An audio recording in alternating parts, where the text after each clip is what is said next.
is it on Instagram or I went to look and I didn't, we were in the communications meeting and I didn't want to, because I want to hear the sound. I was there when she did it. It was fun.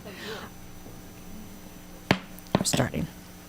Good afternoon and welcome to the Orange County School Board's work session, which has been scheduled today, Tuesday, August 13th, 2024, for the purpose of discussing chronic absenteeism, internal audit, school board policy EBB, accident prevention and safety program, school board policy GCQF, suspension and dismissal of professional staff, school board policy GDQD, suspension and dismissal of support staff, Florida High School Athletic Association name, image, and likeness. The public will not have an opportunity to participate in this work session to provide public comment because this is not a regularly scheduled school board meeting.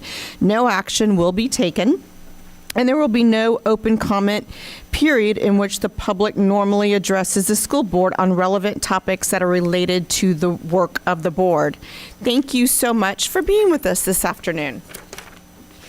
Board members are attending in person, with the exception of member Vicki Lane Felder, who is absent. I believe that member Salamanca is calling in. No, she's not. So we'll also be missing member Salamanca as well. Those attending in person are member Ferrant, member Gould, myself, member Gallo, member Castor-Dental, and member Byrd. The Chair Jacobs, will be joining us shortly, but she is here today. So thank you again for participating in and or attending today's meeting. So now let's stand for a moment of silence and the Pledge of Allegiance.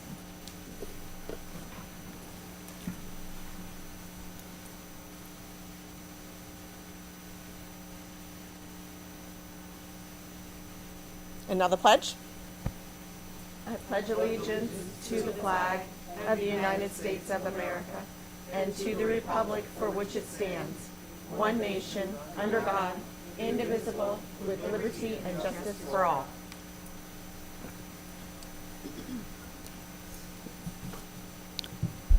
All right, Dr. Vasquez, I'll turn it over to you now. Thank you, Madam Vice Chair.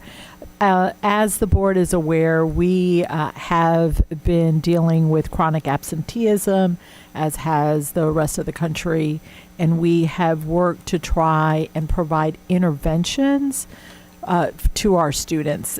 This afternoon, we are providing to the board results of a survey we issued in order to try and identify and understand more thoroughly reasons for chronic absenteeism and what possible interventions and supports we as a district may be able to provide.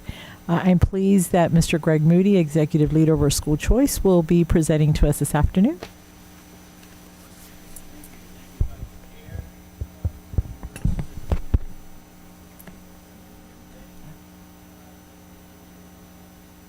To provide an update on chronic absenteeism.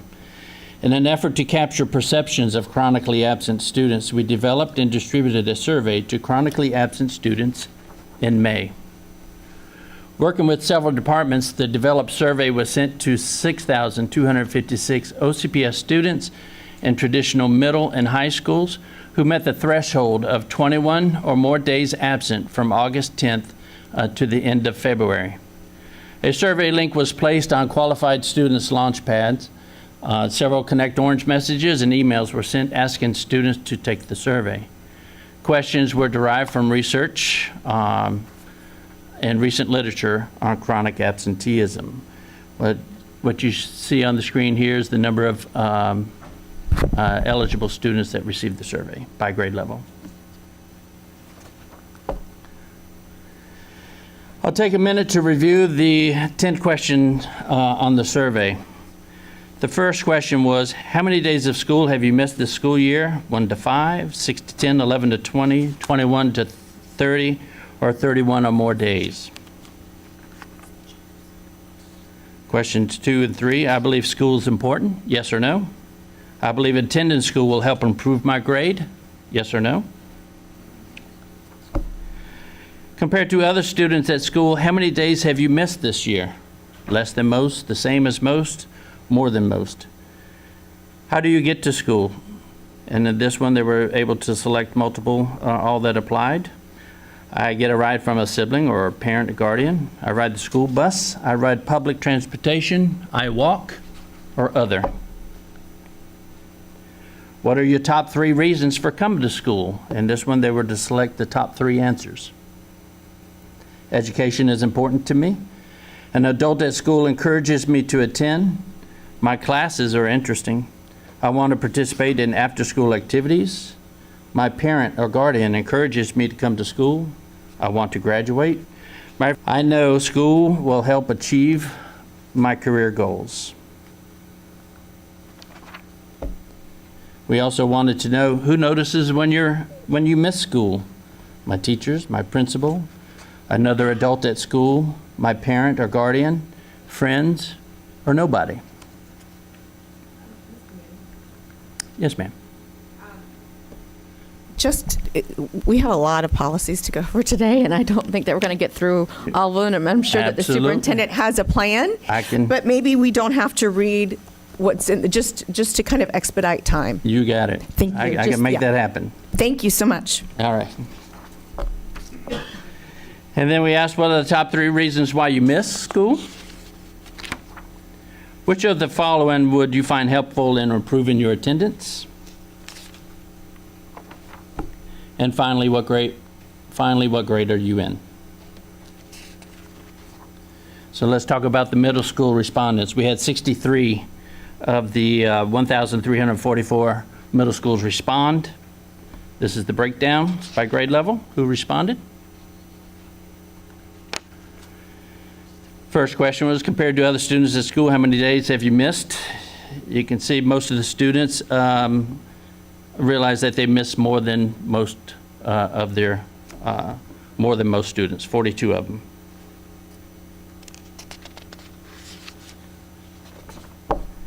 How many days of the school year have you missed this school year? 13 of them thought they knew that they had missed 21 days or more. And that's 13 of the 63 that responded. I believe school is important. Overwhelming 56 of them realize that school is important, and I believe attending school will improve my grades, 53 middle schoolers. What are the top 3 reasons for coming to school? I'll give you a minute to look at this and the answers. Again, they would just select 3. My parent or guardian encourages me to come to school. Had 30 students selected. I want to graduate was 40.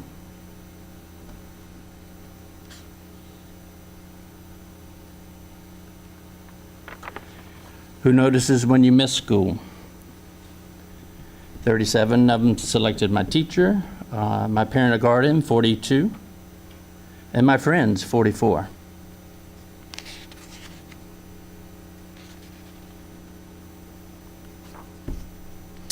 What are the top 3 reasons why you miss school?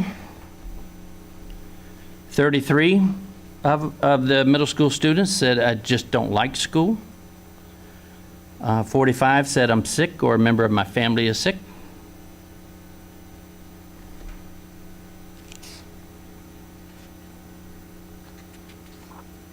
Which of the following would you find helpful in improving your attendance? See, 21 students said getting help with my classes to improve my grades. 19 said having more friends at school. And 22 said none of the above, which is needs to be looked into as to what else might help improve kids attending school. We had 792 high school students respond to the survey out of 4,912. This is the grade level breakdown. 92 of them realized that they missed more than, 92 of them thought they had less than 21 days. The survey on that suggested that students don't realize how many days they've actually missed. So this is counter to some of the research. Compared to other students at school, how many days have you missed? This is the breakdown. 437 of them realize that they've missed more than most students.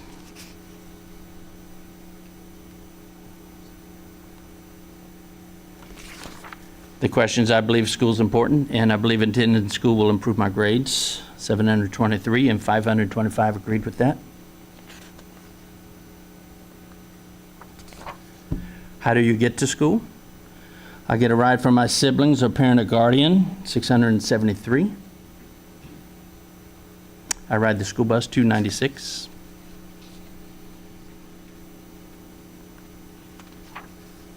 Top 3 reasons for coming to school. My parent or guardian encourages me to come to school, 391. 702 out of the 792 said I want to graduate. And I know schooling will help me achieve my career goals, and education is important to me, 387. Who notices when you miss school? My friends, at 550. My parent or guardian, my teachers, and even my principal.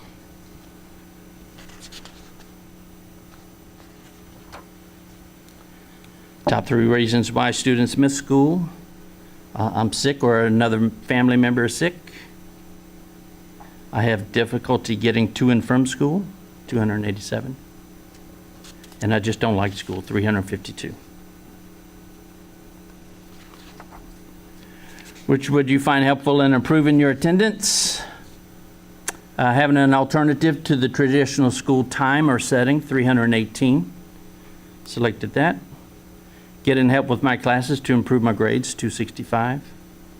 None of the above, 234. The next steps to the survey: investigate other means of gathering timely feedback from students, explore surveying parents. We're exploring this year doing focus groups, conversations with groups of students that are chronically absent. I think I mentioned surveying parents as well. Superintendent? Thank you, Mr. Moody. Board members, some of the responses to the survey were surprising to us. Some provided some insights as to some things that we might explore, but many just provided us with more questions. And so that's where you look at maybe refining the survey, like what does it mean that they're having trouble getting to and from school? Is it our bus transportation? Is it that they don't qualify? Is it that there are family issues that prevent them from attending? Addition, that was very telling when, like, who notices when I'm not there. Lots of evidence that point to work that is still needed in the area of student well-being, student belonging.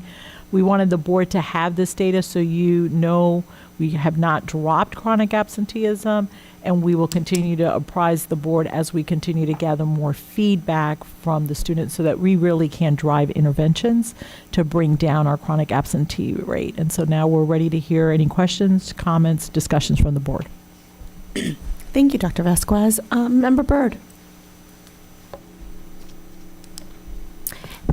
Thank you, Vice Chair, and thank you, Mr. Moody, and your team for these responses. I think that I found it very, very interesting, and there's a few things I thought were really interesting. Well, first of all, I wanted to say, and you kind of covered this, that there are more questions and we need more answers. Specifically, I'd like to drill down on the response to why they don't like school. I just don't like school. And I really want, like, open-ended. What is it that you don't like about it? Is it the scheduling, which we saw in the high schoolers want more flexibility, alternatives, that kind of thing? Is it, the way the lessons are presented? Is it, sitting in a desk for that? Specifically, like, what it is that they don't like. I think we really need to drill down on that. and I don't think we're ever going to see, and I think I told you this earlier today, I don't think we're ever going to see kids go, I just love going to school every day. But we obviously want to not have such a huge number feeling like they just don't like school. So, yeah, I'd really like to see that, and possibly, you know, more open-ended even. I'm thinking like thought exchange type of survey where we get, you know, where you can see what's trending, what we got more responses about.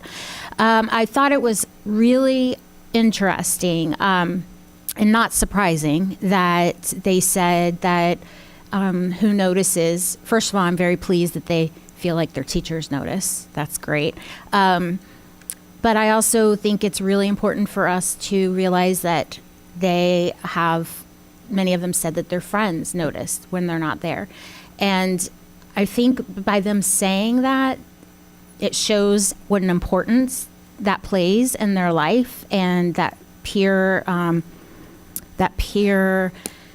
acceptance, and knowing that you have friends that are excited to see you when you go to school, or when you're not there, they wonder where you're at. I think part of something that we really have to like focus on in this coming year and the years ahead is, I think we've got a group of kids that have missed out on a lot of socialization time, and missed out on some real vital years of learning how to interact and how to make friends and how to build friendships, just by the nature of the pandemic. And they've also, you know, these are also kids that have always been raised on devices. I was thinking about this earlier today, actually, about, you know, when my kids were little, we didn't have like, the iPads were just starting to come out, you know, and so I took my kids, we were at the park every day, we were playing, we had play groups, I belonged to the Pop the Moms Club, you know, so there was always kids around, they were learning that. But, you know, a lot, and I think parents are still doing that, but there's a lot more devices in hands of small children. And so I think there's this piece that we really have to focus on, and that's helping kids develop friendships. And I think we're doing it. I think we're on the right track. I think we're doing a good job. We saw it with the Superintendent's Advisory Council. They shared how they would go around to kids that were sitting by themselves at lunch and, you know, get them involved and talk to them. All those strategies I think are really important for helping kids to develop those relationships, because we could see that it's obviously very important to them. So, yeah, I just think I'd like to drill down a little more. I would like to see the parent survey, just to see how it differs from the students, because I'm sure that, you know, there's some differences there. But yeah, great job on this, and I appreciate your work in this area. Thank you, Member Byrd. Member Gould. Thank you, Vice Chair, and thank you, Mr. Moody, for this presentation. A couple of questions on the delivery of the survey. How was it delivered? It was delivered via Launchpad. When students log in, we put a link on their dashboard, the survey link for those targeted students. Then it was communicated via Connect Orange and email, and asking them to find the survey, and then of course to take it. Now the survey was anonymous, so I don't have. Maybe the next step is tracking it by students, so we get more demographic data for this next time. How were they targeted? The list of chronically absent students. Okay, so 21 all or of these more. kids, even the ones who didn't think they were chronically absent, were chronically They absent. were. I wanted to point that out. And I'm wondering, because I know we're targeting the chronically absent student, but I wonder if there is value in trying to identify some of those who come but are on the verge of becoming chronically absent, and that maybe this is random class activity in each school, or I don't know how we would do it, but if I have to click on something, I may or may not want to do that. On the middle schoolers, like 50 something or 60 something, I'm going back to that, replied. So it was like 70 or 63 students replied. How many did we reach out to? How many were targeted? Just over 1,300. Yeah, okay, so you had said that before. So, yeah, I think in order to really drill down into this, I think we have to find a mechanism that is going to get a bigger response. And I do think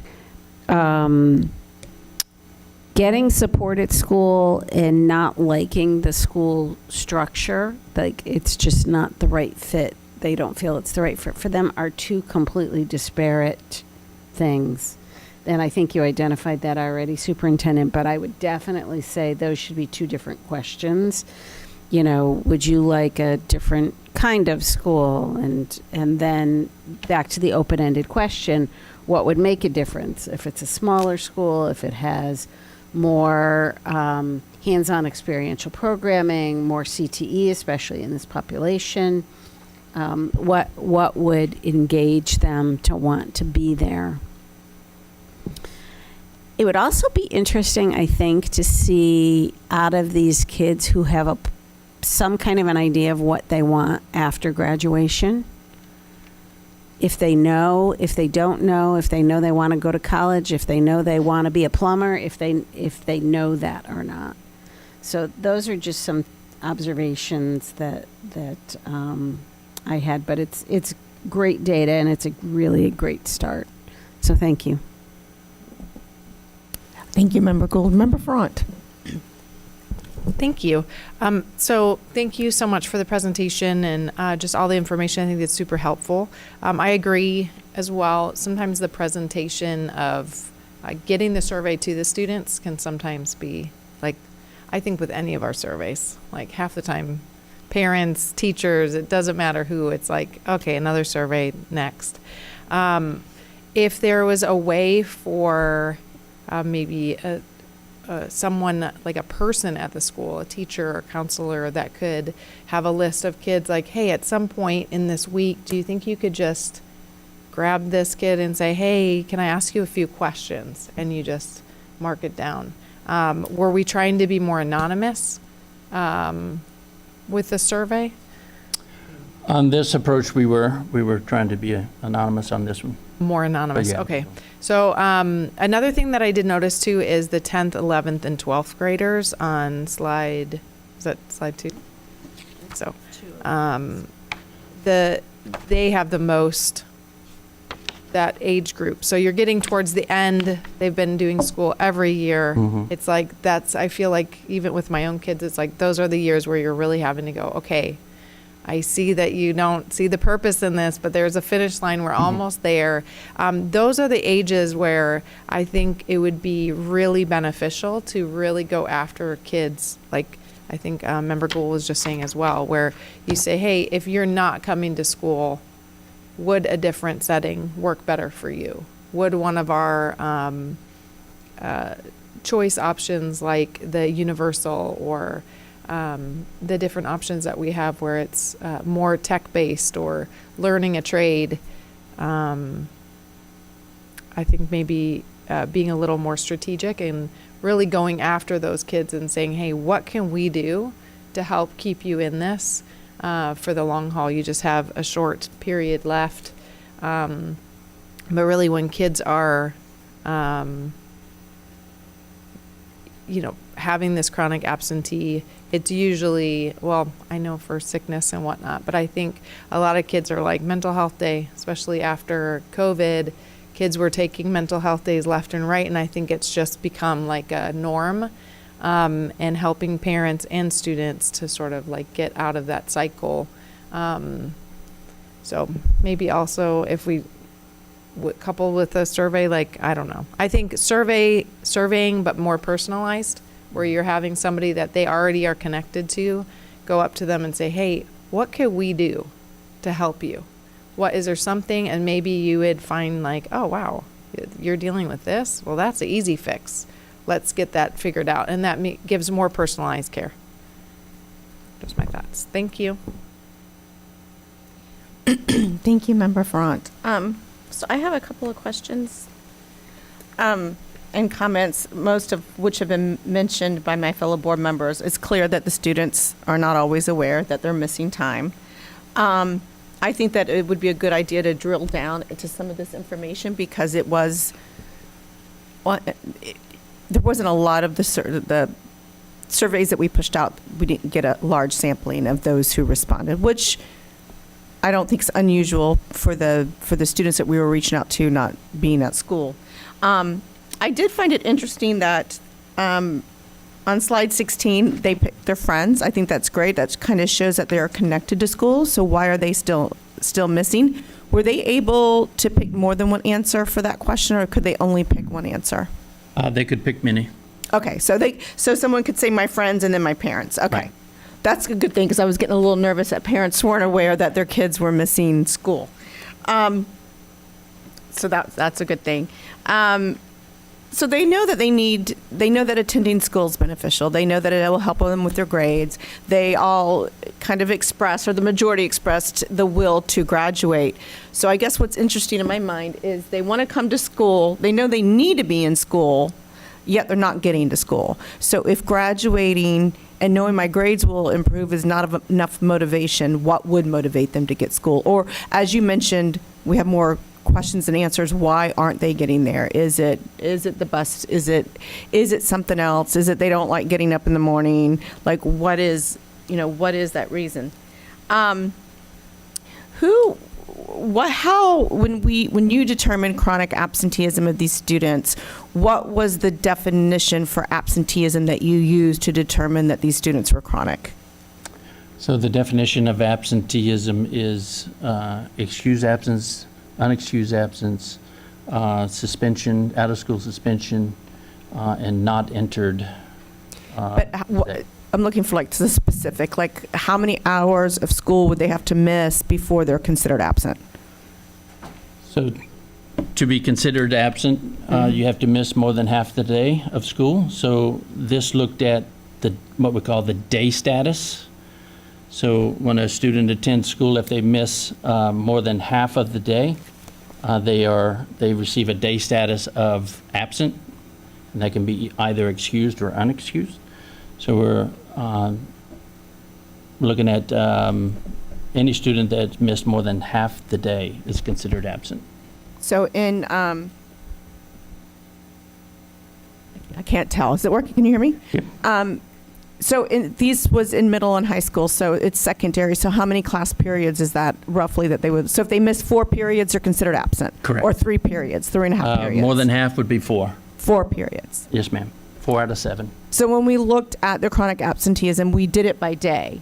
We didn't do it by period. So we could have more chronically absent if you were to break it down by period. So if you look, and I'm only asking this question because I know that when we were looking at school start times and we were trying to figure out my first year on the board, and we were trying to look at school start times and what that looked like as we did our tour around the county, we were given information on absenteeism, and at the time the platform that we used allowed us to look at it by period. And I had asked specifically for high school, 9th through 10th or 9th through 12th, what it looked like for first period, second period, all the periods. And what I noticed was it got worse as they got older.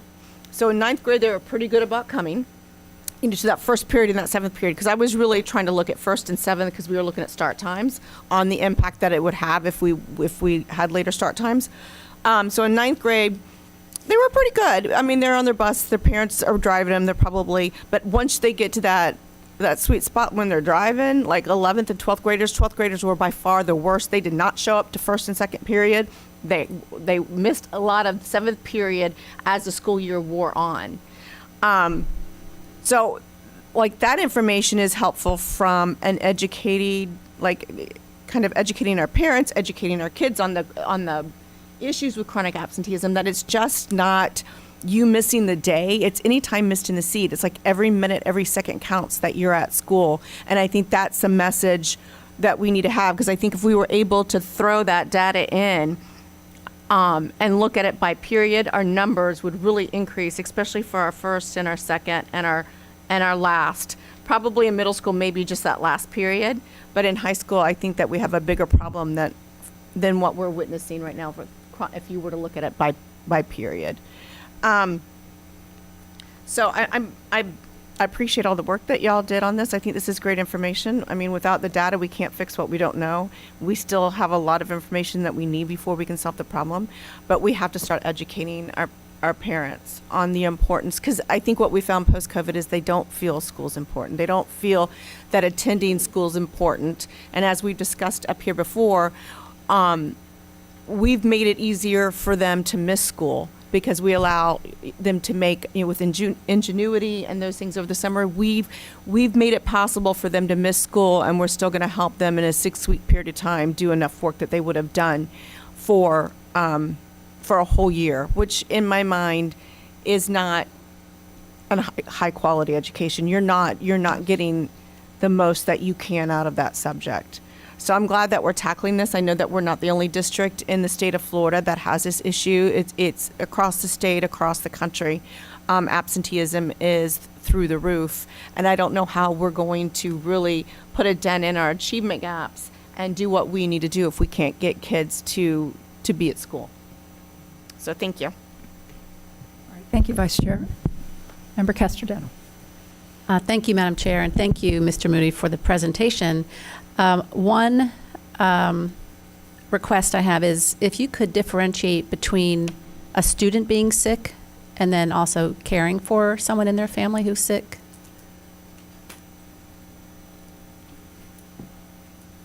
Because I think those would have different solutions. I do appreciate the information provided about caring about their friends or their friends checking in on them. And I wonder if that's a new area that we could focus on with your Superintendent Student Advisory Council. And if they could come up with some ideas to structure some kind of strategy where we are purposefully reaching out to those students and trying to intervene. And then also when students are returning back to school, it might be helpful to give them this kind of survey upon return immediately so that their memories are fresh as to why they were not there and what the challenges were. And then we could, instead of putting this out at the end of the year, we could have like a running update on why they were not absent or why they were not in school. It also may allow us to then target an intervention immediately. Thank you. Thank you, Member Castellano. Member Byrd. Thank you. I just had another couple more thoughts. For the sick, I would also like to kind of drill down on what they are considering sick, or how were you sick? I don't know how we would even word it, but were you physically ill, or were you depressed, had anxiety? I don't know. Like, that's what I want to know, because I think that has an impact for our interventions. And I also think we would probably see a lot of absences that have to do with the mental health as well. So I think I would kind of like to see that differentiated. And I also want to look at that 12th grade and 11th and 12th grade jump, especially 12th grade. We see that it's huge. And just as Member Gallo said, I think that that just continues to point at what we've talked about a lot with the flexibility with these kids. And I know we talk about it all the time, but we are still not seeing that flexibility in the schools.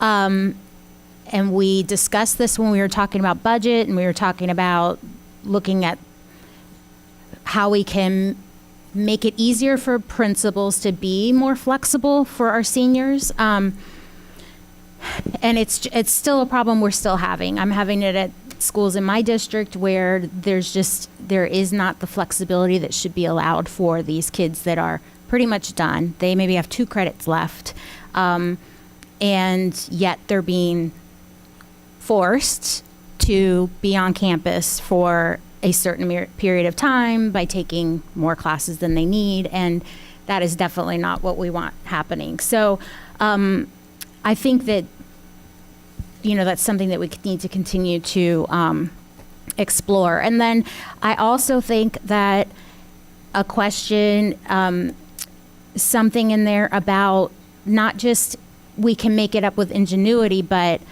a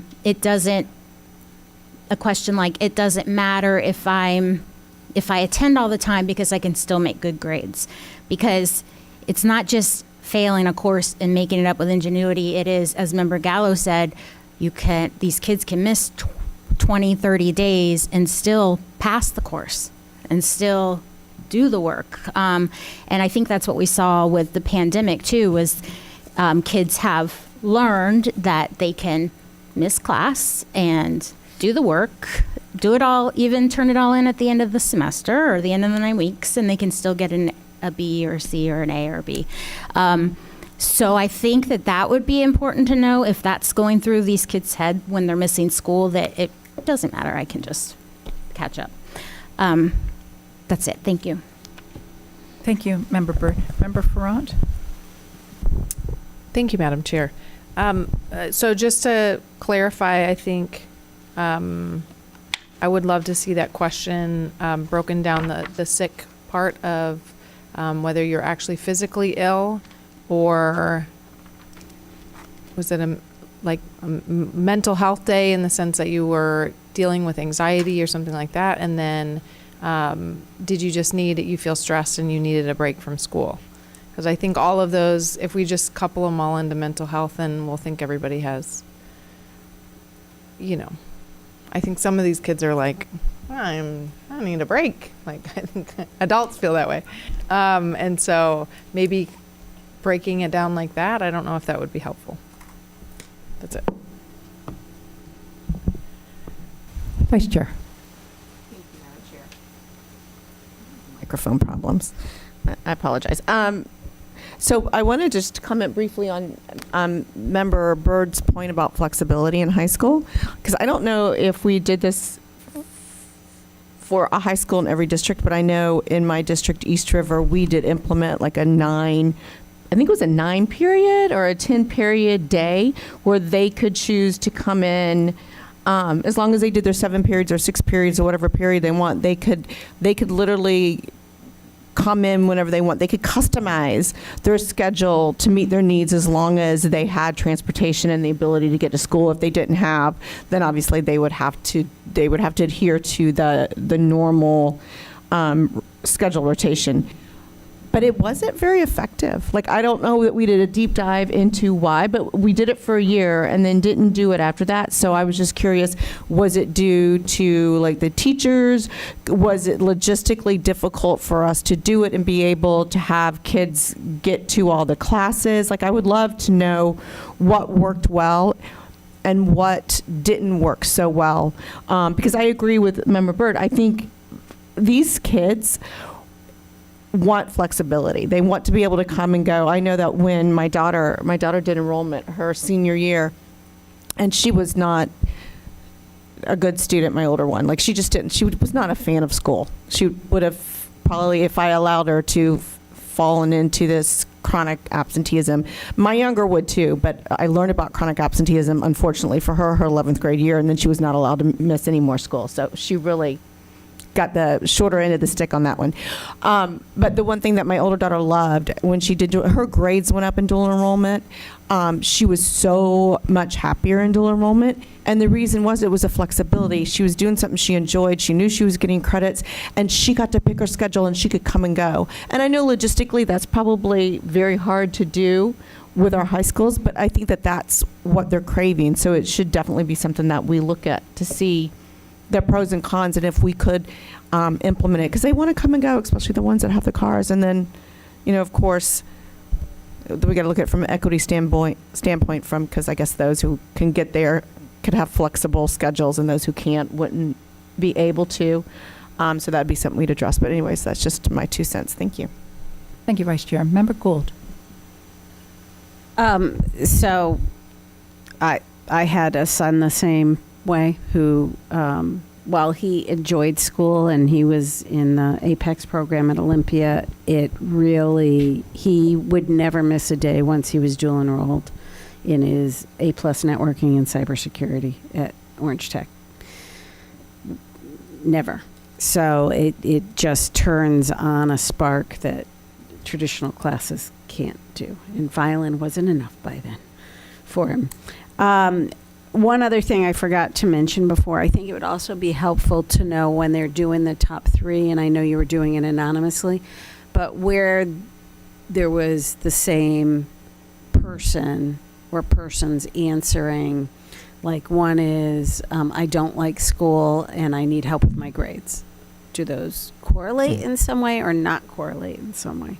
So I think that would be helpful when we're doing the top 3 to be able to kind of analyze, that commonality. That was it. All right, any further comments from board members? Mr. Palmerini, do we need anything more before we move on? Okay. All right, the next item, thank you, Mr. Moody, thank you so much. The next item on our agenda is 4.02 internal audit. The superintendent has brought to my attention that we need to make sure that we finish these policies today to stay on schedule. She's also informed me that they should move really quickly. They should. And I'm sharing that with you all because we have asked for this presentation from our auditor, and she has with her some members of her advisory council, which is extremely important to me, and their time is very valuable. So in honoring the superintendent's request, I would ask the board to be as brief as possible, and that's the best I can do under the circumstances. So, Madam Chair, yes. for the board's edification, most every change you're going to see in here is statutorily mandated coming out of 1473, as in we have to adopt these policies. All right, then we're fine with all of them. All right, everybody caught that? That was really very valuable. And Madam Chair, if we could just have them continue, because they're going to be presenting all 3 of the Absolutely. policies. Okay. And I would like to remind Chief Holmes. Brief. Thank you. I have a kill switch. Ooh, bad terminology for Chief of Police. That's why I wear my vest, Madam Chair. Yeah. Oh, bad term. Okay, welcome. Thank you. Thank you. Good afternoon, Chair Jacobs, school board members, Dr. Vasquez. My name is Keshara Cowens, and I'm a staff attorney in the OCPS Office of Legal Services. And I'm here today along with Chief Holmes, our district school safety specialist, to talk to you about revisions to 3 policies, Policy EBB, GCQF, and GDQD. The agenda for today, we're going to go over the tentative schedule, the summary of actions, the proposed revisions, next steps, and there will be time for questions and discussion. The tentative schedule includes a presentation to Cabinet for these policies, took place on July 22nd. We are here today for a work session on August 13th. We will be back before you next week on August 20th for a rule development workshop. And these policies are scheduled for board approval on August 27th, 2024, and the effective date will be upon approval. At this time, I will turn it over to Chief Holmes to discuss EBB Accident Prevention and Safety Program. Thank you, Kishara. Madam Chair, Superintendent, members of the board. I am going to be covering the EBB Accident Prevention and Safety Program. The purpose of this is proposed revisions to policy EBB include language to comply with statutory changes and updates required by the State Board of Education through the Florida Administrative Code. Additional proposed revisions to the existing policy language include edits to content, formatting, and terminology consistent with statutory language.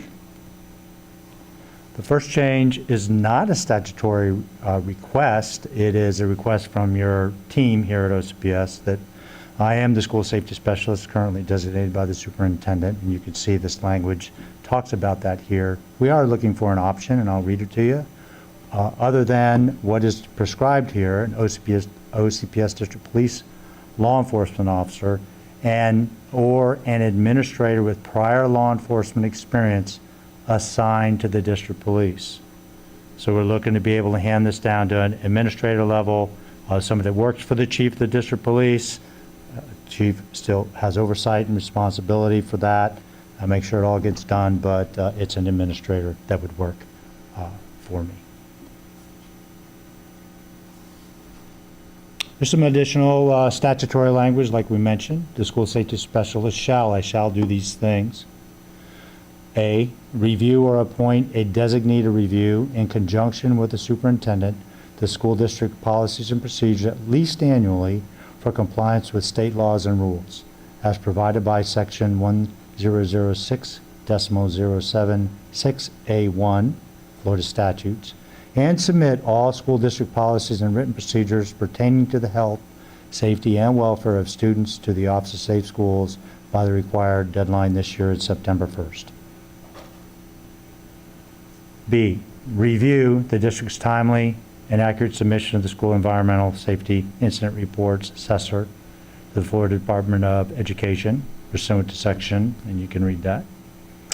C, conduct or appoint a designee to conduct unannounced inspections at least annually of all district and charter schools while school is in session. So it's got to be within that 180-day period while school is in session. The results of the annual unannounced inspection must be documented on the Florida School Safety Compliance Inspection Report. D, report violations of campus access control and classroom safest area requirements by school district personnel to the superintendent or charter school administrator as applicable. E, report at least quarterly to the superintendent and the school board any non-compliance by the school district with laws or rules regarding to school safety.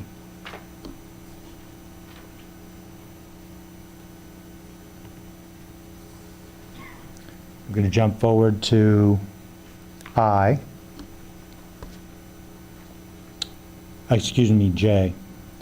Acknowledge receipt of the completed Florida Safe School Safety Compliance Inspection Report received from the Office of Safe Schools within one school day.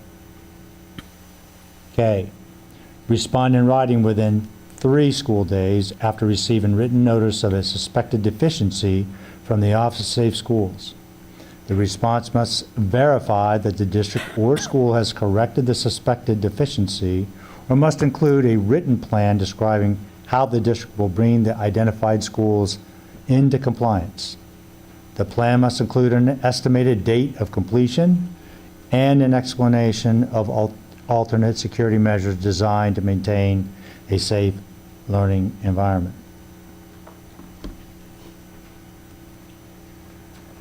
Moving forward to 5F. There's one minor change down here at the bottom of F.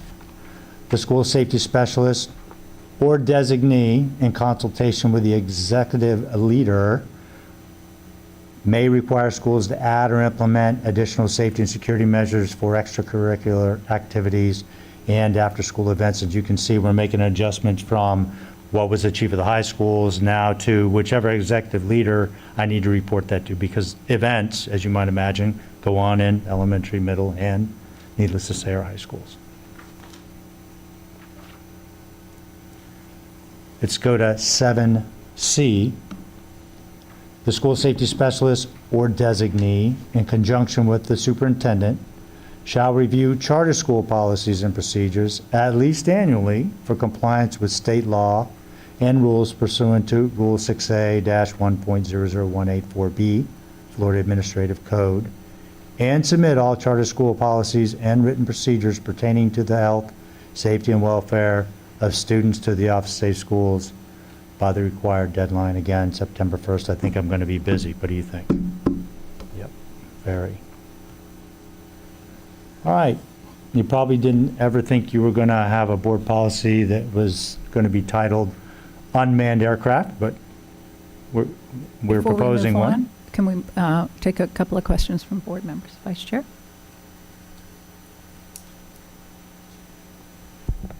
Thank you. I just had a question on the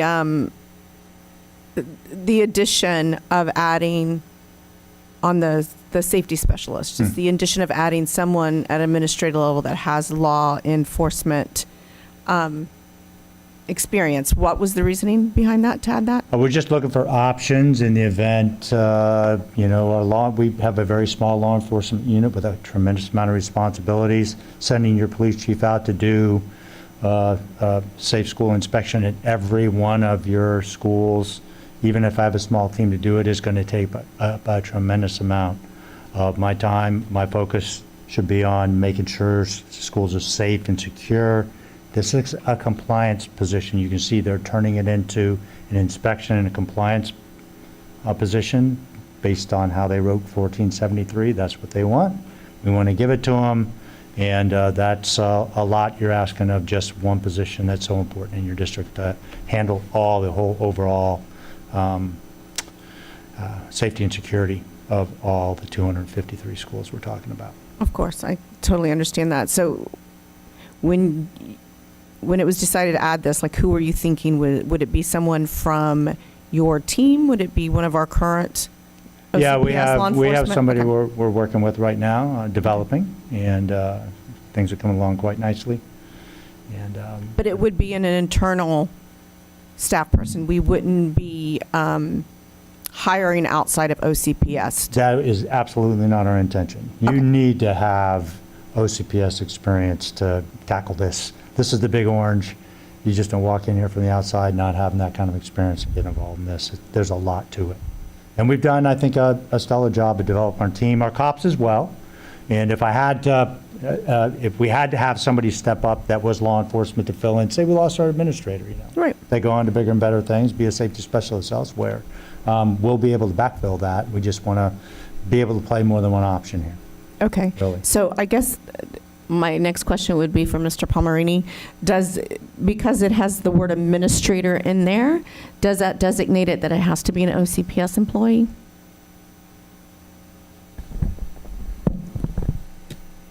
Meaning coming up into the position that they are not in now. They could feasibly go outside the organization and hire somebody, yes. So can we tweak that language that it has to be an OCPS employee? A current OCPS employee? Well, it has to be somebody employed by OCPS So. or one- trained by OCPS. We could, but we may be limiting ourselves to another candidate. If we get a candidate from outside that has been a school safety specialist somewhere else that, may have the experience in a large district of doing that kind of work, we may be limiting ourselves, I think, needlessly and not being able to hire that person if we say it has to be somebody with OCPS experience. We can make that language change if the board desires. I just think it limits us. Well, wouldn't we hire that person if someone had that great of experience? Wouldn't we hire them to be an OCPS employee? You would hire them to be an OCPS employee, but they wouldn't necessarily go directly into that position that Chief Holmes is contemplating. You would probably get them some experience within the organization first, and then put them into that position after they've had a little bit of experience. We can do it either way, but I just think limiting it to an OCPS employee could limit our ability to attract talent. And if we get the right person from outside the organization, I think Chief Holmes wants that flexibility. Well, yeah, I mean, I They would don't work have a for problem with us. that. I just, They would work for us underneath the chief of the Right. district I police just- within the police department. So we Right. pull that whole piece together.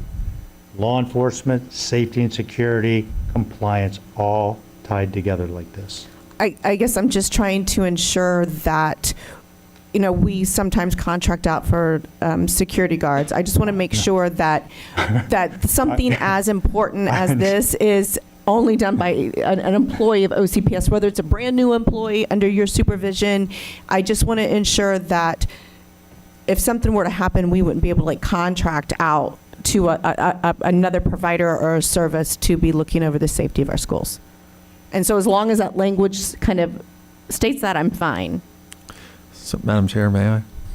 So we could, in the job description for this position, if we're going to have it, we could say as a preference, OCPS experience preferred. And that would probably take care of your concerns that we'd want to have somebody with OCPS experience, but still leaves us the flexibility that if we get a great candidate from the outside, we can do it that way too. And I don't even care if they have OCPS experience. I just want them to be employed by OCPS. That's all. I And don't- they I will like- be. That's the administrator that she- we're referring to. I just, yeah. Oh, They would be. an- sorry, I misunderstood that. Yeah, I just So- want it to be an employee of OCPS, because it'll be under the guidance of Chief Holmes, at which I'm perfectly comfortable with. I just want to make sure that it has to be an employee that falls under Chief Holmes, if it's not, or if we're hiring a new person. And that's our intent. Okay, That's, I think, what we're trying to say here. thank you. All right, Member Casterdental. Oh, I'm sorry, you're on the. I'm going she's to on the wait till next. after he talks about Unmanned. drones. Let's talk about unmanned aircraft. In accordance with Section 330.41 Florida statutes, operating a drone over any OCPS school or allowing it to contact the school or any person or object on the school premises is unlawful.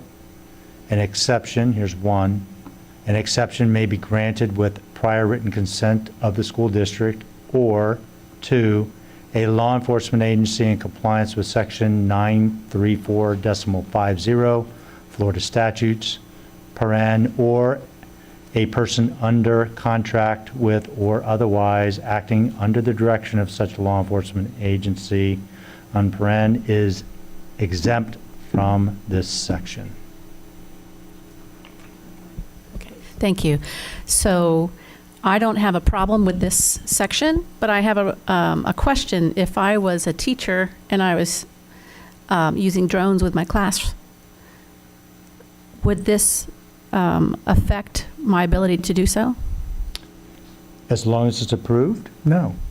We absolutely, and we have some drone programs right now. We're putting together procedure and review behind the scenes so we can make sure things are done safely. We got safety involved in this. District police, needless to say, we're involved in this. And Okay. risk management. So we're, under number one, it says an exception may be granted with prior written consent of the school district. Knowing that we do have classes that do use the drones, do the teachers have to go through a procedure, or can that just be, they've already been granted that permission? They've already been granted permission through their principal, and certainly we're going to look at it, how should we say it, grandfather in all these programs that are going right now. Superintendent, if you care to. May I? So Dr. Kathy Schuler has been collecting information we received from our schools, all of the programs and classes, and they're working through that approval process. It may already have been completed, and the school principal and staff is aware that if they are going to implement something with drones moving forward, all that is needed is approval by the principal, and we have a very easy process that's been set up for that. Mhm. Okay, that is my only concern. Thank you. Member Front. Mine is similar. So just for clarification, so if anybody, the only time I've really seen as well, besides classes, but where drones are used are when schools are trying to take a school-wide photo, or they have maybe a cleanup time and the drone is coming through just to kind of showcase what is going on. So any of this can be approved by the principal, correct? It doesn't have to be like go to the district, somebody at the district has to approve it. It can just go through the principal? If it's somebody from the community that wants to fly a drone on our campus, then they would have to go through the review process internally. And, obviously, why are you doing it, et cetera, all that kind of stuff. They'd have to go through that process. But anybody, like an Starts with the employee of principal, the it go, school, I'm sorry? an employee of the school or something They'd like have that? to have permission of the principal. From the principal. From the Perfect. principal. Sounds good. All right, Member Castellano? Yes, thank you. So I appreciate that there's already been a procedure established, but if I were a teacher and I was reading this, I might still be confused. Is it possible that we add in here an exception for classroom teachers, or that there is a procedure? Superintendent? There isn't an exception. Everyone that uses drones has to have approval. What we have done is we've worked with the schools that already have programs, and approval has been granted through our process. So no one is, I know the chief used grandfathered in, but all of them were reviewed. Well, that's the point I'm trying to Yeah. make. They've already got these programs up and running. None of them are outside the scope and bounds of what we would allow. So they've been reviewed, and we're moving forward. Okay, thank you. Back to you, Chief. Oh, one more. Next steps. Policy EBB Accident Prevention and Safety Program. August 20th, 2024, obtain input from the public and the school board at the Rule Development Workshop and on the proposed revisions. And then, last but not least, August 27th, 2024, board approval. Next. Welcome back. Thank you. So I'm here to discuss with you Board Policy GCQF, suspension and dismissal of professional staff.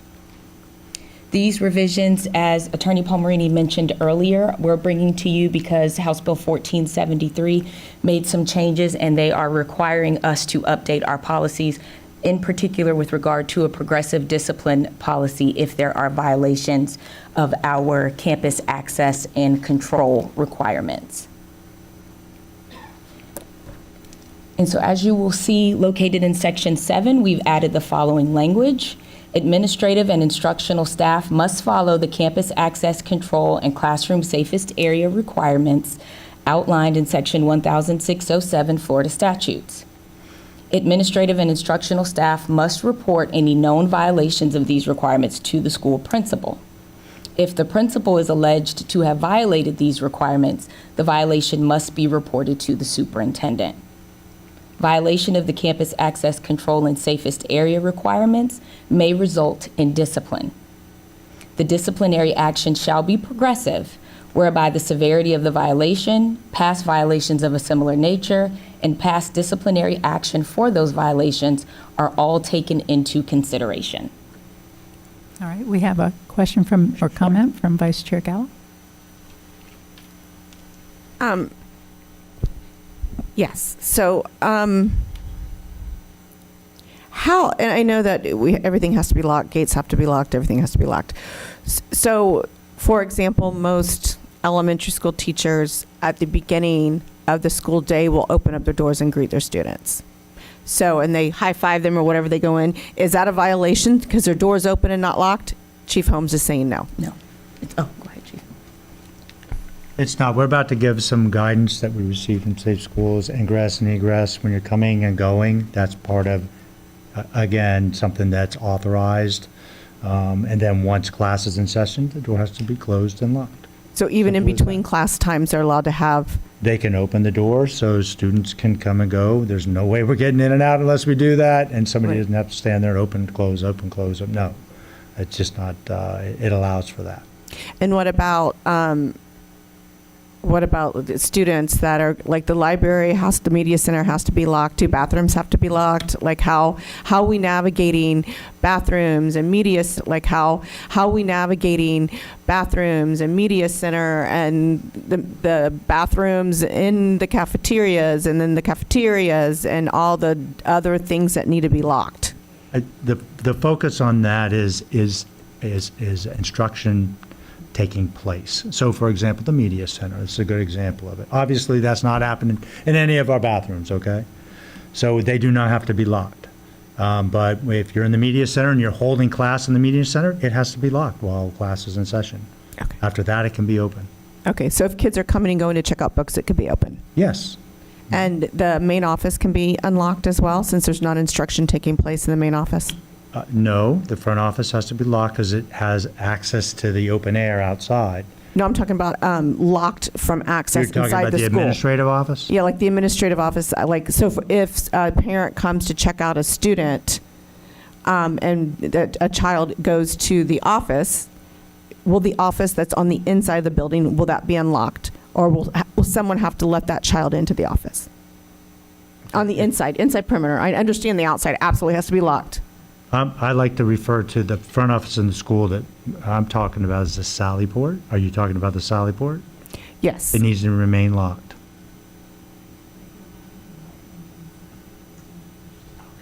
Well, not like it's not, so the Sally ports Oh, I aren't see what locked. you're saying. From the courtyard Yes. into the office. Yes. So the students come in, say they let them out of class, they come down Yes. and go in there. Yes. You know, I'm going to have to take a look at that one. Okay. Probably not, because no instruction is taking place in there. I'm going out to 3 schools tomorrow. We'll take a look at that, and we can get back. So. There's a lot of variables in this. Have the authority to grant exceptions, things that make sense, I'm going to grant it. A good example would be you have a gate to a parking lot at the school. Law enforcement would not be able to get to the front of your school, EMS, parents, Unless it's whatever. They unlocked. wouldn't be able, unless it is going to have, I'll grant that exception. And then Right? my Because final- otherwise, we'd never be able to come and go from a school period, course. right? And then my final question, because I'm sure we're going to dig deeper in this, and we got a lot to get through. But what about like after-school programs where there's tutoring going on, or in after-school programs where we are having instruction? Does that mean that the cafeteria would have to be locked on all sides? It should be if there's instruction taking place even after school, yes, ma'am. Okay, thank you. Member Ferrant. I'm sorry. Let me hear from the superintendent first. I apologize. Thank you, Madam Chair. We are planning to come to the board to talk more specifically about the law and how it's being implemented. This is strictly about the portion that we have to include progressive discipline if someone leaves a door unlocked or propped open or violates that. And our goal today was to let you know that would be progressive discipline, probably starting out with conversations at the school level before we would escalate it to anything that would be what we consider discipline. Yes. Just to follow, so when will we get this presentation? I'm only asking because there's a lot of angst amongst teachers right now online about what they can and can't do, and since there will be discipline that we're implementing in this policy, sooner rather than later, just to kind of ease the minds of our teachers and staff. Yes, we're hoping to be able to bring it to you within the next few weeks, possibly at the next school board meeting as part of the strategic plan, but we're still looking at our calendars. Member Ferrant? Okay, so with that clarification, I like the way the policy looks, but I definitely think we need to make this urgent. I would even consider doing it this week sometime. Okay, even if it's not this week, but I do think it's urgent. We have, I've been hearing from teachers and then students, and being in the schools, we can see how it's, like if there's variations in the law then, of if it's only where areas of instruction is taking place, then hallways getting to the teachers' doors that are already locked, I don't know that the hallway doors need to be locked, which are creating, I feel like we're going back to the kind of craziness that we had with the weapons screening, where it was causing more problematic issues with staffing and whatnot. But we even have students who are in a wheelchair where now they get to their door and that door is locked because of various reasons. And so I think we just need to make sure that this gets taken care of ASAP, because we have kids and teachers who are stressed out this first week. So even if it's next week, if we can try to make that happen then, but definitely sooner than later. Thank you. Mr. Palmerini. So just want to be clear, we're going to talk about this. This law is written rather expansively. And it says all campus access doors, gates, and other access points that allow ingress or egress from a school building shall remain closed and locked at all times. So it is very, very expansively written. And so, and on top of that, we have the Office of Safe Schools, who can and will come in and conduct inspections to see if we are complying with this law. So we have to be very thoughtful when we go forward doing this about how we interpret it and how we implement it, because it is something that they have really cracked down on, locking doors and making sure that these things, that people do not have free access to schools. So I just wanted to caution the board that when we talk about this, we just have to understand, like a lot of laws that come out of Tallahassee, they're written in an expansive way, and we have to work our way through the contours of it. All right. Thank you, Mr. Palmerini. I sure don't want to belabor this point, but I think I think it's going to be incumbent upon us to take the feedback that we obtain that makes a lot of sense and communicate that as quickly as we can to the state, because there's always unintended consequences to legislation, and some of it is unbearable. And I think when we make that known, we'll get changes pretty quickly, I hope, I believe. So let me ask this. Are we going to run through our agenda? I mean, do we have to start our pre-agenda at 4 o'clock, or can we keep going? I think I'm going to be Mr. Palmerini, I know we have it advertised, but I know we can start late. I don't know how many speakers we have. I don't think very many. I just want to hear the presentation from our audit group as well. We have 2 speakers, if I remember correctly. And so I think if we need to hear from audit, we can go ahead and allow that to occur. And if we start the pre-agenda meeting, a little bit later than the advertised time, I'm always concerned with starting it earlier rather than later. So yeah. From that standpoint, I think we can start a little bit later if the next presentation goes a little bit over time. Okay. I would still like to hear from the audit committee if we're going to run late and just let them go now and finish up the policies, if we can do that. It's the will of the board. I think there's one more section that Yes. is like, Okay. but absolutely Okay. will of the board. Okay. And I to do make want to it- get to all of this and that, and I think given the agenda we have tonight, we can make that happen. Go ahead. And to make it easier on you all, Mhm. this next policy is the exact same, but for support staff. Yes. Okay, thank you. Thank That's you for it. that clarification. Yes. Back to you. As Mr. Palmerini said, policy GDQD, suspension and dismissal of support staff, we've added the same language that I just reviewed with you in GCQF. The difference is the statute actually identifies administrative and instructional personnel. We added this language to our support staff policy to ensure consistency with the way that we are applying it to administrative and instructional personnel. But again, it is the exact same language that I just reviewed with you. Great, thank you. So we have all the same comments and questions. Okay, thank you. Thank you. All right, if we could take the, if we could hear from Ms. Lindsay, and we look forward to your presentation. I do apologize for those of you who are here. Thank you very much for being here. Thank you for the incredible service that you provide to us. We are so fortunate to have such leadership in the room and such expertise, as we are fortunate to have Ms. Lindsay at the helm. Okay. Thank you, Madam Chair, members of the school board, Superintendent Vasquez, and others. We appreciate the opportunity to talk to you and to respond to your questions about internal audit, and we do have a short presentation available for you. As you mentioned, the Audit Advisory Committee in your remarks, I would like to start off, if you don't mind, with a brief introduction of those fine folks. We have 3 of the 5 of them here with us this afternoon. I might have the other 2 watching on the YouTube channel, I'm not sure. But as you know, they are volunteers and they have other things going on in their lives as well. If you would just raise your hand when I call you. Tammy Campbell is the chair of your Audit Advisory Committee.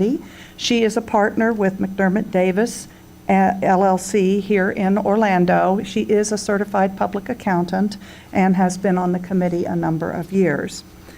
We also have Kai Redlick, who is the Chief Technology Officer at CNL Financial Group.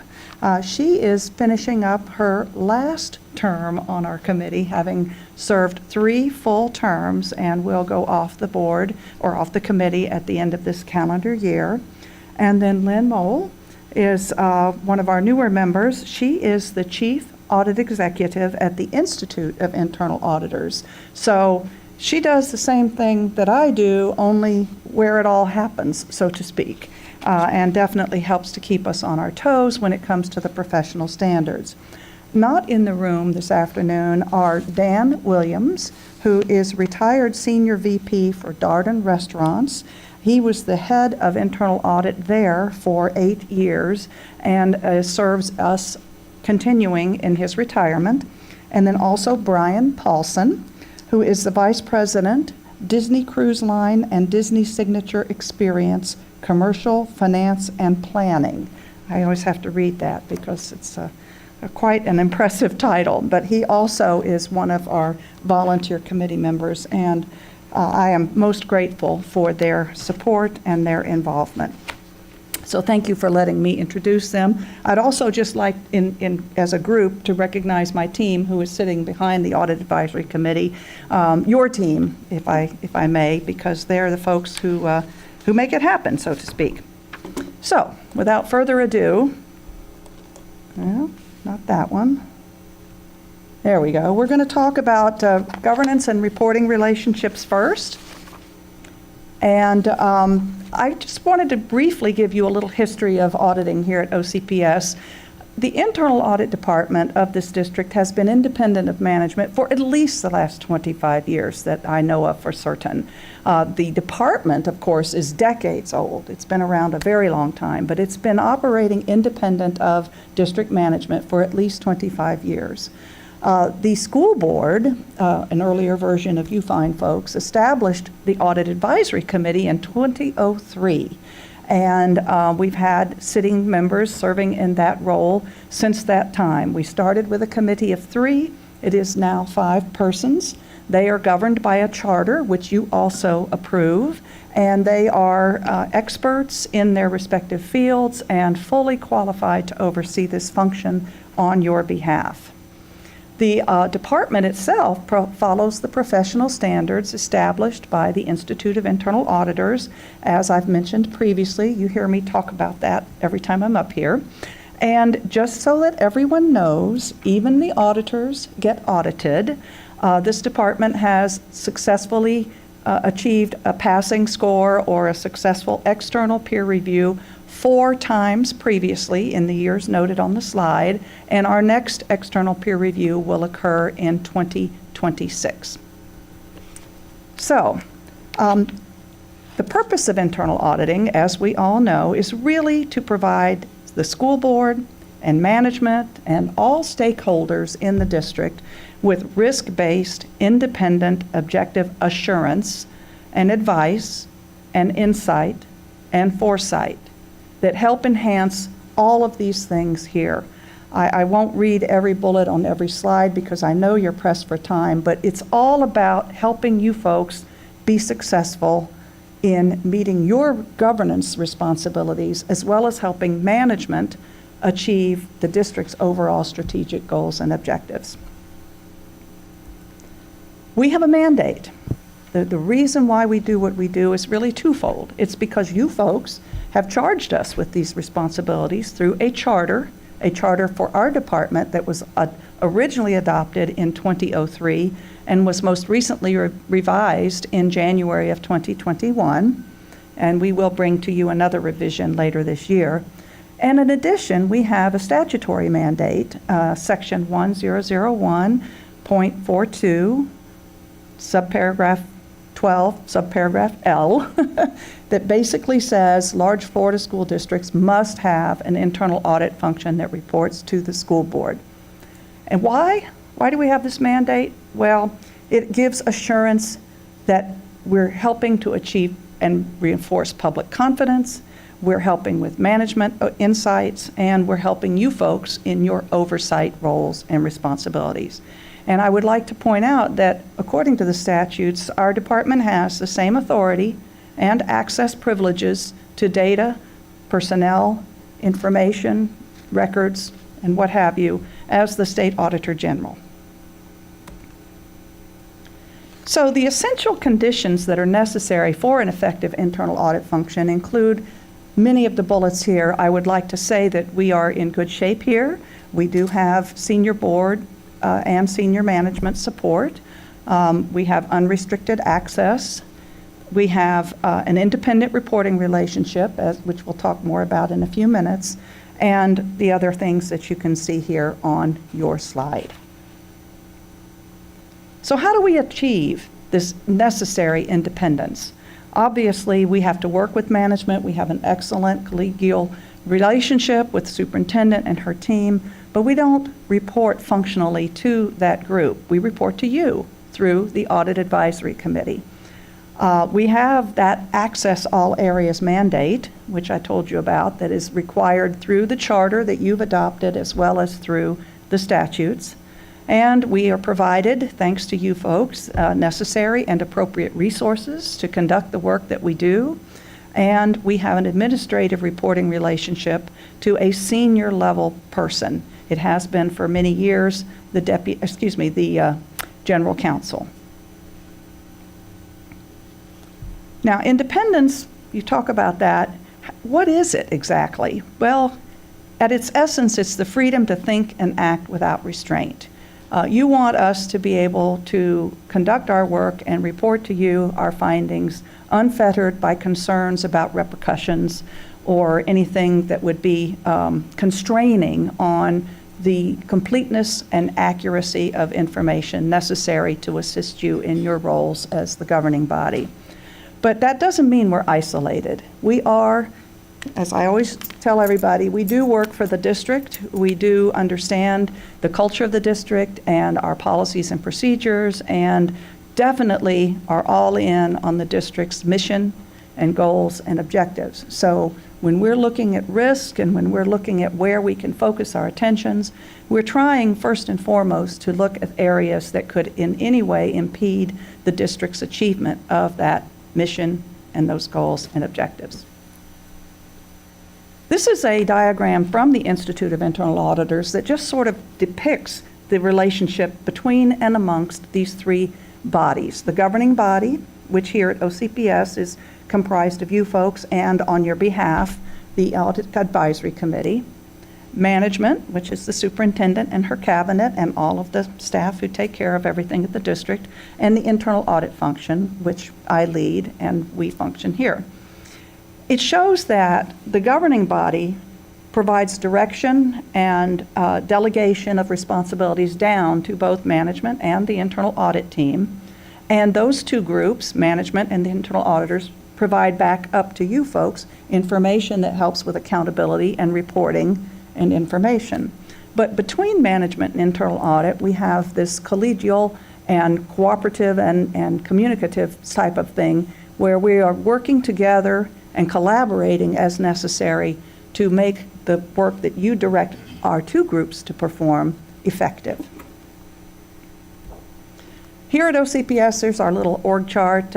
Shows clearly you folks as the school board, your board-appointed Audit Advisory Committee, and then my position, which leads the internal audit function. So this is how, at Orange County Public Schools, the necessary independence is achieved.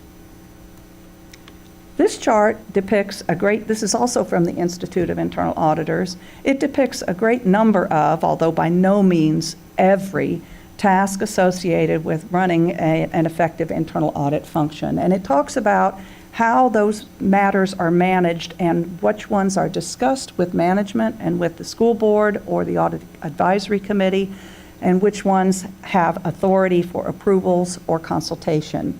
It's just a snapshot. I don't intend, unless you wish to, get into a bullet-by-bullet discussion of it, but you will notice the critical things where your overt approval is required is including the charter, which we've talked about previously, the mandate, which is in the charter as well as in statute, and the annual audit plan, which is approved by both the Audit Advisory Committee and you folks. Any discussion or appointment of the Chief Audit Executive, which is my position. We don't use that title here, but that is the common title in corporate world, as well as some of the other things you see there. When we have our annual, our external quality assessment, you also receive that information for approval. Now, board communications. There are certain things that are essential that we communicate to you and that you hear from the auditors about. Some of those are highlighted on this slide, and I put next to each one when we are going to communicate it to you.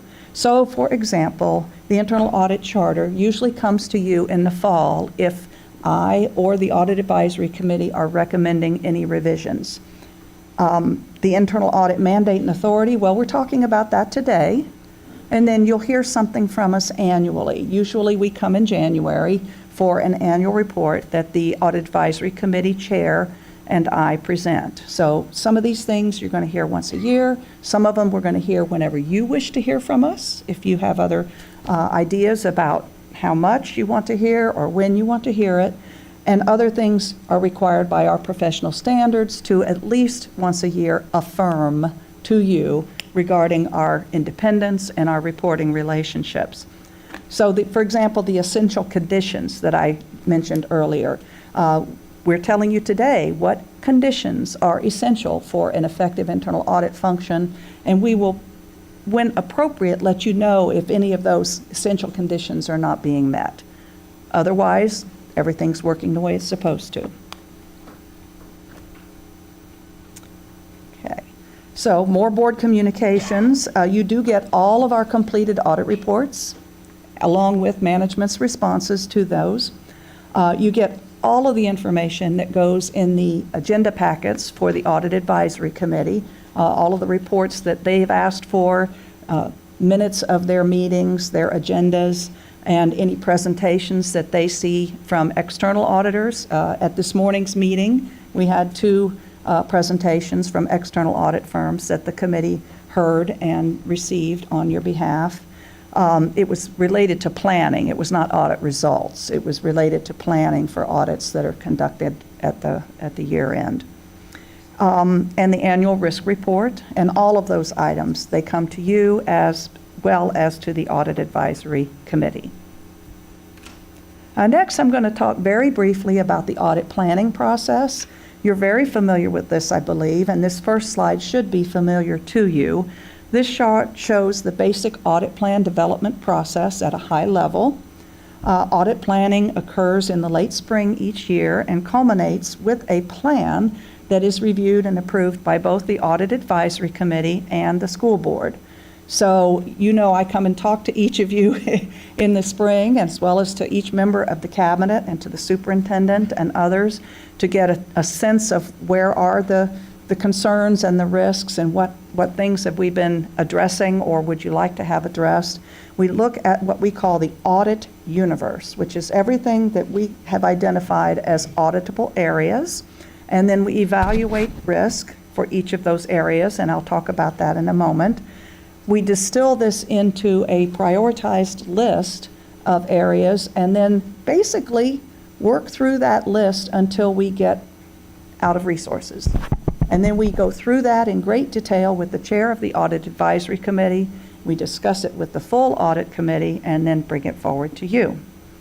So, more about the planning process or the risk assessment process.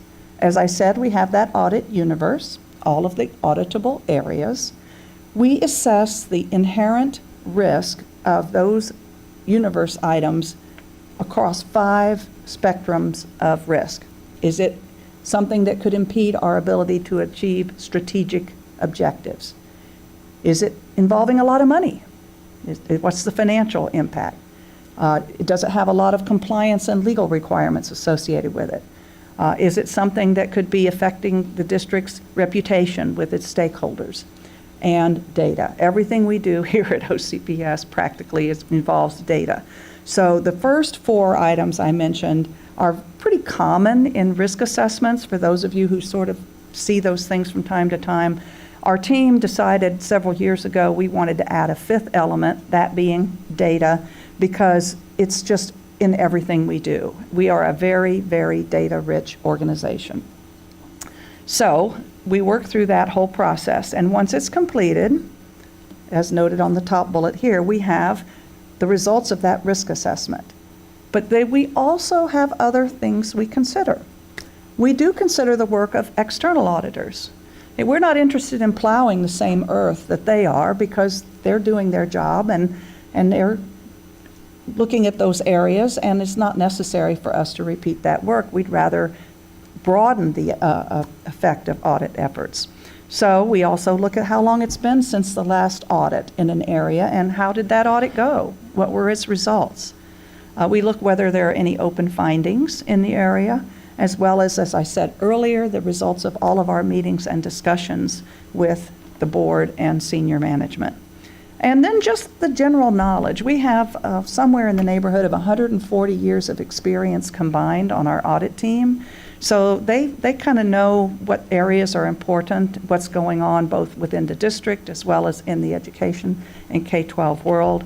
So we factor all of that into the mix in developing the audit plan that we bring to the Audit Advisory Committee and to you folks. In addition to all of that, we are involved in these efforts. We do promote fraud awareness and prevention. The district has an internal control program. This is the Orange County Public Schools Internal Control Program brochure, but we're probably the lead cheerleaders associated with it. And so we talk about this with new managers. We talk about it with the Management Leadership Academy, principals and aspiring principals and others. We also talk about fraud awareness and fraud prevention. We work closely with the legal department in managing the whistleblower program and the hotline. And we do other things in the trainings that we offer to management that talk about fraud prevention and fraud awareness. And then, of course, we do provide training on risk mitigation, internal controls, and fraud prevention and detection, as I said earlier. Additionally, we answer the whistleblower hotline that rings at my desk. We do perform investigations when asked, usually in support of the Professional Standards Department. We support the Internal Accounts Department's bookkeeper training and their work that they do in that area, as well as any departmental requests for advice or just, could you take a look at this? Or I was wondering about changing this process. Can I just bounce it off of you? And we like to do that kind of work because it's proactive and trying to look forward, as well as managing external audit contracts. The team, as I said earlier, has extensive expertise and credentials. I won't read you the list of certifications, but I do hope you will study them. There are a lot of them. These are things that the team achieves on its own. They're not paid for by the district. They go and study and achieve those certificates on their own. We do maintain their professional memberships, but that's over and above and beyond the job that the district asks them to perform, and I'm very proud of them for having all of this additional expertise. We have accomplished a lot each year, and it is capsulized in an annual report, which we just published and distributed to your desks in the last few days. I hope you will have time to read it and review it. We've been doing this annual report for, 10 or 12 years, and it's a nice way if your constituents ask you, so what does the district audit department do? Or what are you guys getting coverage on through your audit function? Or what kind of financial conditions are there that are being met in if they're students of the statutes? Or how is your audit advisory committee comprised? Or what is your governance model? It's all in here. And it's a very handy thing to use, if all one-stop shop, I guess is the best way to put it. So I ask that you take a look at that and let me know if you have any questions. All right, thank you. Dr. Casterdental. Thank you, Ms. Lindsay. I appreciate your continued professionalism and ability to communicate with us. I remember when I first got on the board 6 years ago, we had many conversations about auditing, and you continue to be so professional and committed to the task, and I appreciate it. And I appreciate your staff, and I really appreciate the fact that they are committed to the profession and their continued learning. And I appreciate also this presentation. Even though I'm familiar with the process, it helps to review your timelines, the different volunteers that we have that are helping, the risk assessment. It's very important, the work that you do. And it gives me confidence in what we're doing, because there's no way that we could possibly know how effective all of our processes are in the district this large. So I appreciate that you are so competent. And I'm not going to say I appreciate you again. I'm not going to use that word, but I'm grateful for your work, and thank you. Thank you, Member Casterdental. Well said. Member Byrd. Thank you, Chair. I believe there was still another page to the presentation. That's Do you want to fine. go I know ahead and you're finish? pressed for time. I just wanted, the last slide, or the last couple of slides, talk about the areas of focus for our department this year. I mean, the team, we had a planning retreat on the day of the superintendent's leadership summit. After that was finished, we spent some time as a team. And this slide 21 just describes the areas of focus that we really want to hit hard in the next year or so, because we're trying mightily to bring value to everyone, the stakeholders and the others in the interests of the district. Particularly, we want to, as best we can, align our audit effort with risks, not 100%, but as best we can. We want to perform narrower focus audits so that we can complete them more quickly. And we really want to be involved in early and proactive identification of issues. As I like to say when I'm talking to managers and principals, we'd much rather find something when it's a little itty-bitty problem than before it gets to be a great big mess. And then we can jump on it, and I'm using we as the district, can jump on it and correct it. And the team and I would really like to be the go-to source for business advice in the district here.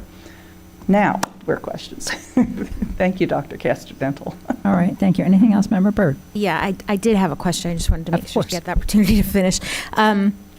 You spoke a lot about the need for unrestricted access and how important that is to the job that you do. So I just wanted to check in with you and ask you how that is with the district. Do you feel that you have all the access that you need to do your job well?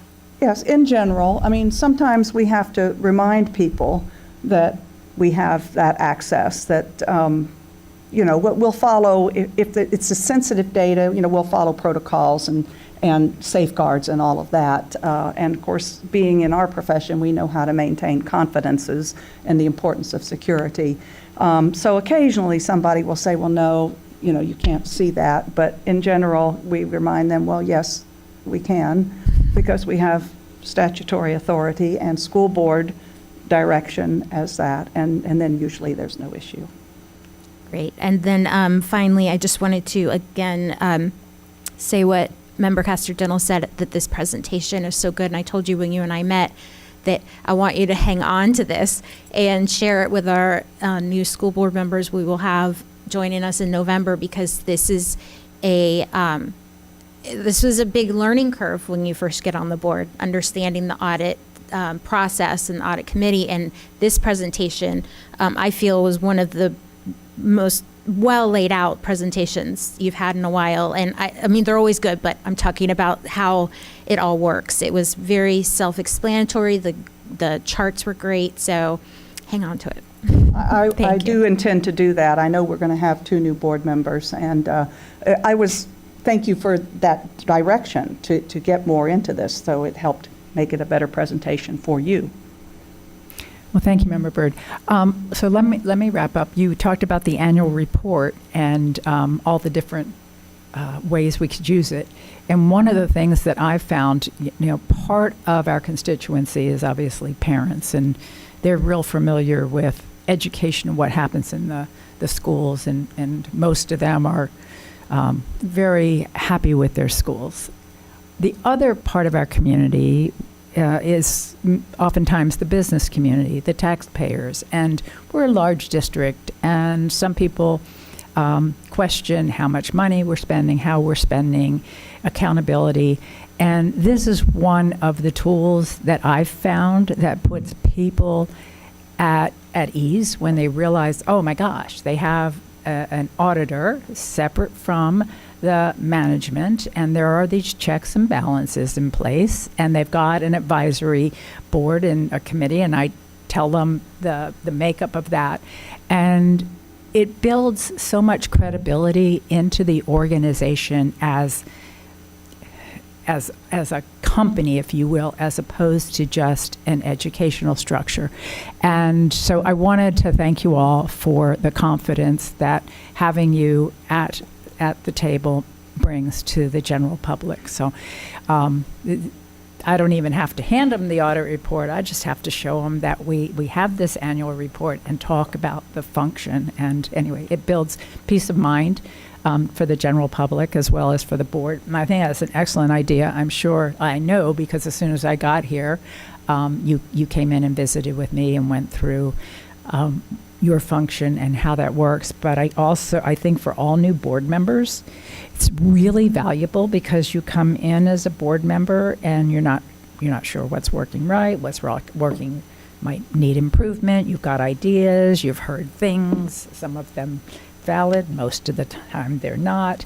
And then you find out there's an audit for that. And I'm going to have, Go ahead. I might take that away. There's an audit for that.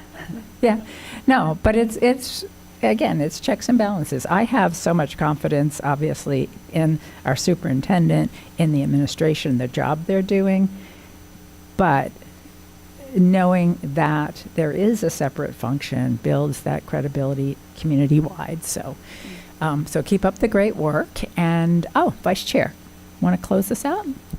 Sure. To kind of reiterate what you were talking about, being a new school board member, my first year, when I was elected in 2018, I came in and I felt like I was really pretty knowledgeable, especially on education policy. But when I had my first meeting with Linda, she asked me, what did I feel was at risk? Meaning, like, what was at risk? What should we look at audit? And I took it to mean like risk management. And I was like, well, you guys are too conservative. Like, I had no idea what I was talking about because I was going back. It was right at the time when we were no longer allowing car washes and we weren't allowing certain things at the school. And I was like, we're being too conservative. And she kind of looked at me and very politely said, okay. And then I realized, like, next year that it was totally off course. So anyways, I just wanted to share that story because I thought it was funny. Well, now, I will say the car washes, if they're collecting cash and they don't have a way to track it, and anyway, that was one of my earliest conversations, is how are we accounting for cash? So, which has been part of your auditing. So, and we're so still. you were kind of on the right track. Yeah, you put you and I together, and you end up with something. I don't know what, but it's something. All righty. Well, thank you. You're very welcome. Thank you so much for your time. Thank you. All right. We, I think, are going to still be on schedule. No, I know we have one more and we have 15 minutes, so I'm optimistic. So am I. And thank you all. As Mr. Flores is walking up, our last presentation before our public comment period is dealing with some new rules that's impacting our athletes. And so we wanted to make you aware.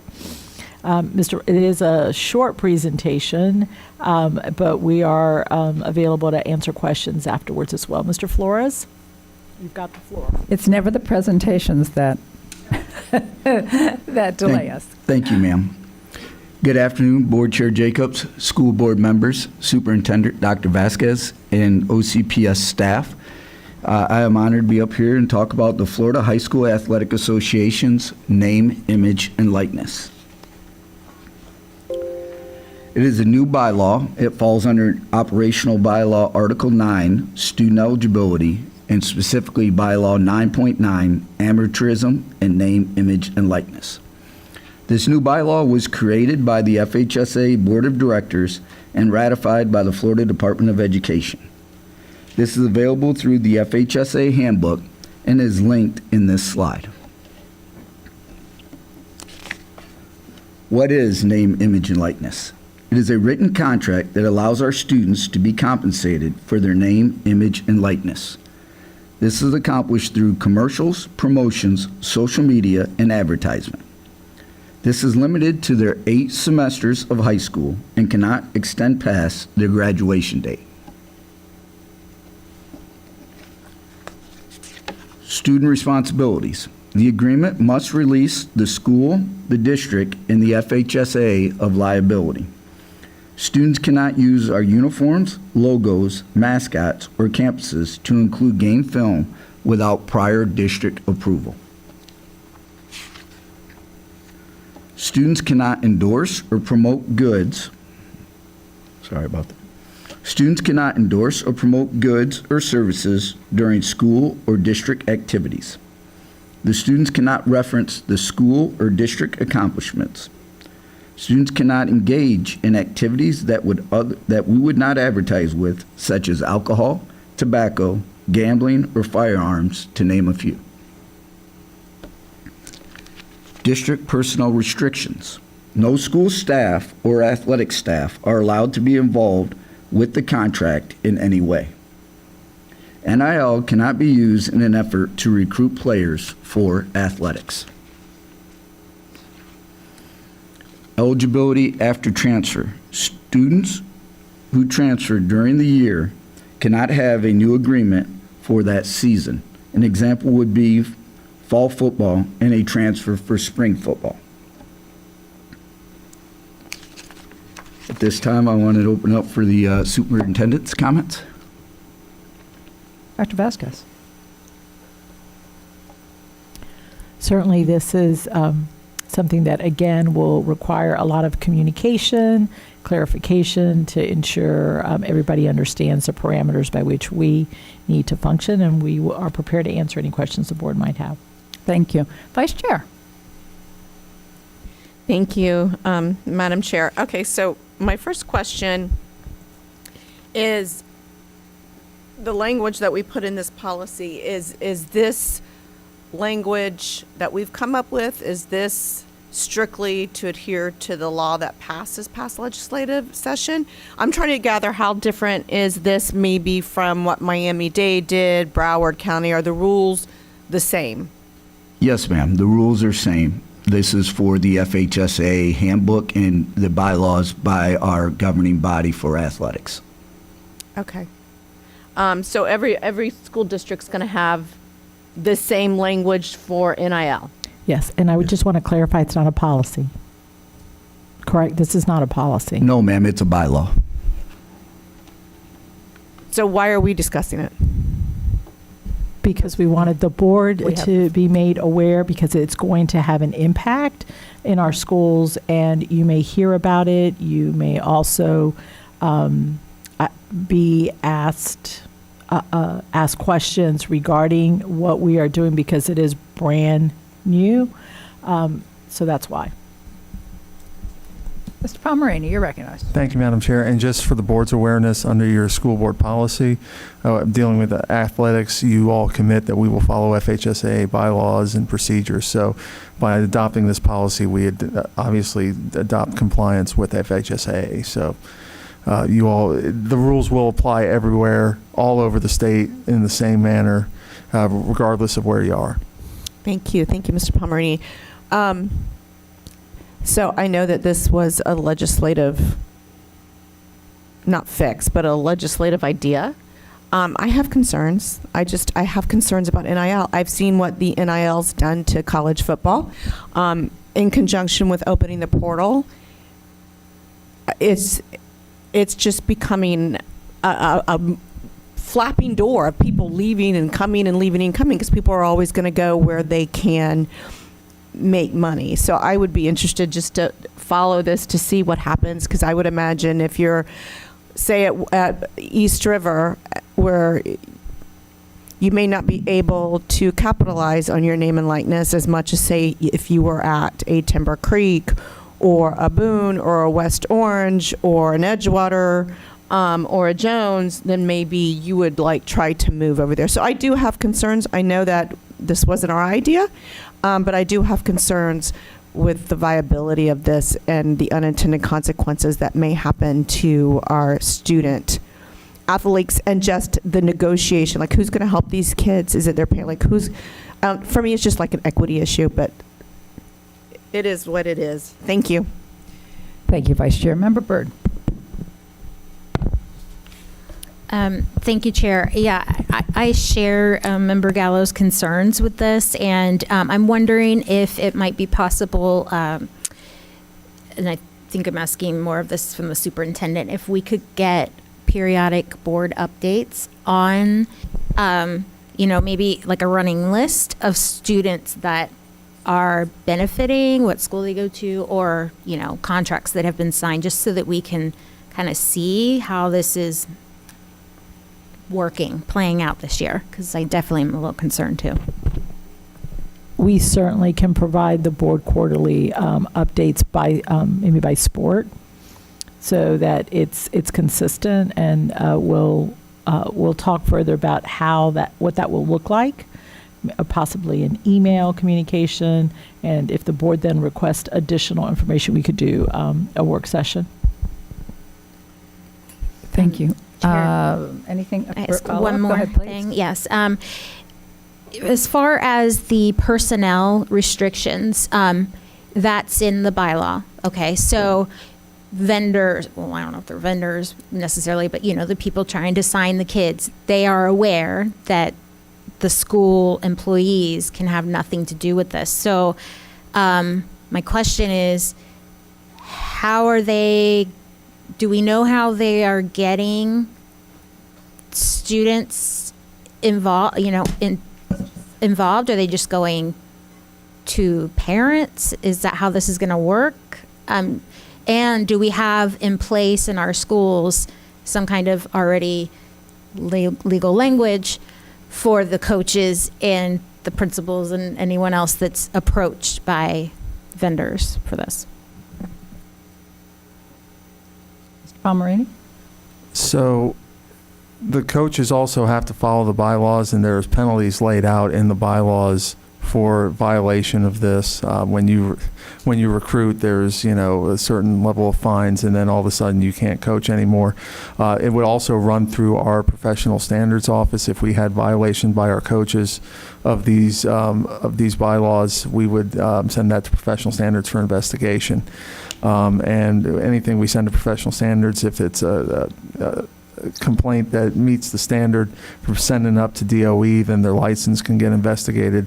There's numerous avenues to deal with this that already are here, but we're going to see different permutations of this coming forth, because as we all know, with respect to sports, folks get very creative sometimes, and you can't imagine the creativity until you're confronted with it. And so we're going to have Lonnie's a very experienced administrator. I've worked with him a long time. He knows the ins and outs, but we're going to see some stuff that we haven't seen before. And so we'll talk it through when we do that. But there are rules in place that if they violate this, we have avenues to take care of it. Thank you. Member Ferrant. Are you able to give like an example of how this plays out? I'm trying to follow along on this whole thing. And I think I'm just athletically challenged. It would be if a student was advertising pizza for Joe's Pizza Shop. So they could do a contract with the pizza shop and receive money for their name, image, and likeness. So that would be a contract that a student would be able to sign and take part in. So this is for kids who are doing well, they've got the fan base type thing. A lot of times, and as we talked about college, and I don't want to get too deep into college, but you get that somebody has a social media platform. They've got a name or something that a company would want to partner with them, and that's how they would make money off this type of contract. So they're allowed to do the contract, but not on school property. Correct. Okay. Thank you. Yes, ma'am. All right. Thank you, Member Ferrant. Vice Chair. Thank you, Madam Chair. So I have a final question. How do our coaches feel about this? What has been the reception from our football coaches at the high school level? I know Are they that concerned? this will be a challenge and a concern. I'm meeting with them tomorrow, and so I will go over the same presentation with them tomorrow. And for all of us, this is new. This went into place 1 August. So this is our first foray into NIL in the state of Florida. Okay. I just worry about the makeup of the team. What's so great about football at the high school level and at the college level is the camaraderie and the true team aspect of the game. It's what makes college football so fun to watch. And we've seen a shift in it, like I said, the revolving door of athletes coming and going. And there is resentment on the side of the rest of the team when one student gets promoted or gets NIL contracts and others don't. And it just interrupts that team building aspect of it. And I don't know. I'm old school. And I'm Southern and been watching football my whole life, and so the end. Period. Hard stop. Thank you, Mr. Flores. Thank you, ma'am. Okay. All right. The real time is 3:58, and we are spot on for starting our pre-agenda meeting. I think we can probably take a 5-minute break. Let's do that. Okay.